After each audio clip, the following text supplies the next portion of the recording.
The order you learn things in determines whether you succeed or stay broke, and nobody tells beginners this.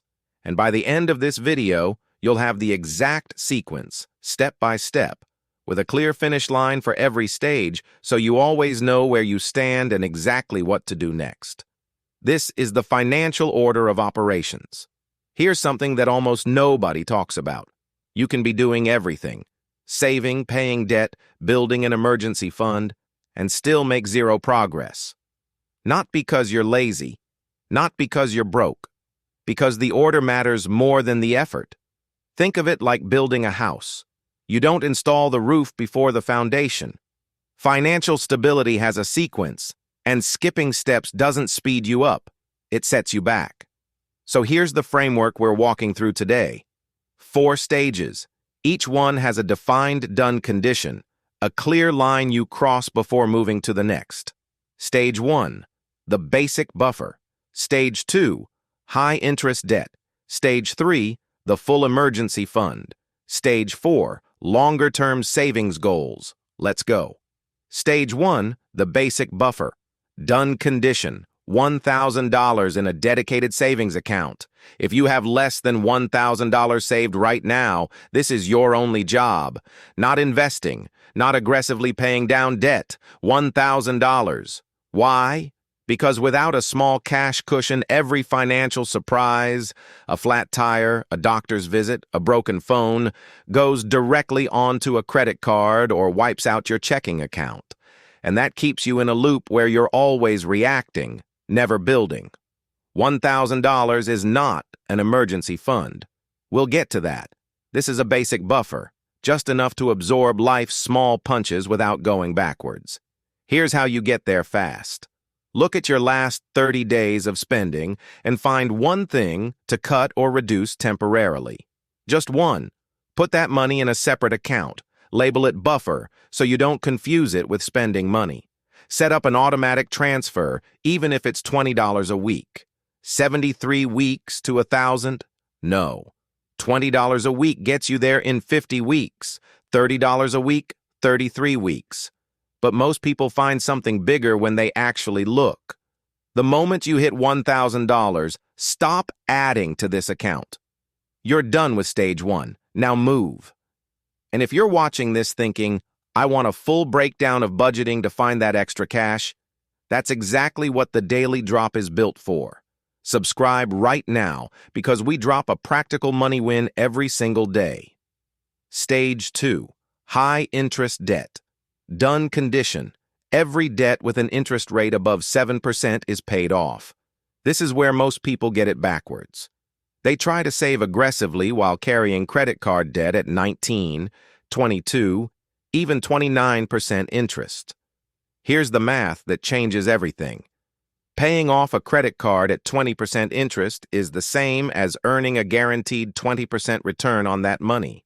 There is no savings account, no index fund, no investment that reliably beats that. Not consistently, not for beginners. So why 7% as the cutoff? Historically, broad market index funds have averaged somewhere in that range over long periods, though past performance is never a guarantee of future results. Debt above that threshold is almost certainly costing you more than cautious investing could earn. Debt below it? We'll fold that into later stages. Here's your attack plan. List every debt you carry, interest rate next to each one. Circle everything above 7%. Now pick a payoff method. 2 options. The avalanche, highest interest rate first, mathematically optimal, or the snowball, smallest balance first, psychologically powerful. Neither is wrong. The one you'll actually stick to is right. While you're in stage 2, keep your basic buffer in place. Don't touch it. If a small emergency hits, use it. Then rebuild it before going back to debt paydown. That's the system working correctly. When the last high-interest debt balance hits 0, you are done with stage 2. Now we build for real. Stage 3, the full emergency fund. Done condition, 3 to 6 months of essential expenses in a high-yield savings account. Now we scale up the buffer, not $1,000, 3 to 6 months of what it actually costs you to live. Rent or mortgage, utilities, groceries, transportation, minimum debt payments. Add those up. Multiply by 3 for the minimum.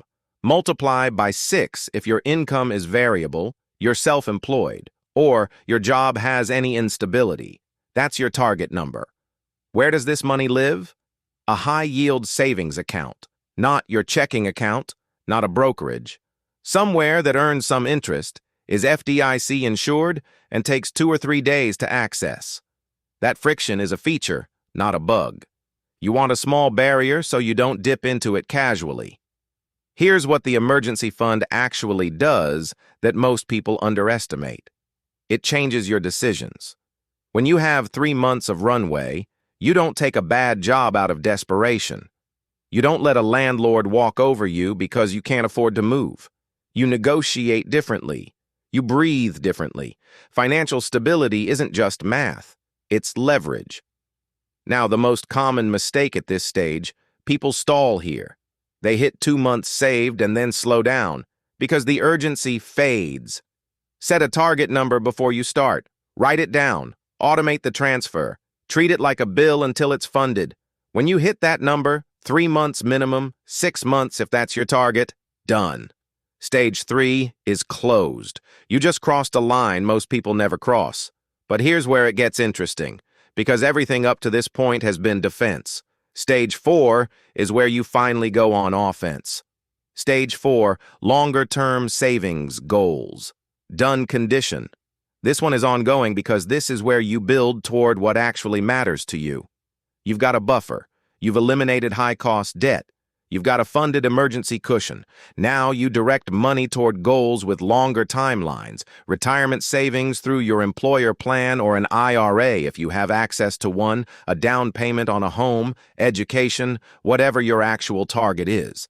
This video isn't the place to tell you which accounts to open or which funds to pick.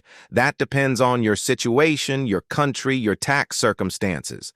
And anyone who promises you specific returns is a promise nobody can keep. What this framework gives you is the right timing. You're now funding long-term goals from a stable base, not from thin air. That's the difference. One note on lower interest debt during stage 4. If you still carry debt below 7%, a student loan, a car payment, a mortgage, you can continue making regular payments on schedule while also saving for longer-term goals. You don't need to panic pay low-rate debt if the math works against it. Balance it. Here's the payoff. And I want to bring this full circle back to where we started. Most beginners fail not because they lack money.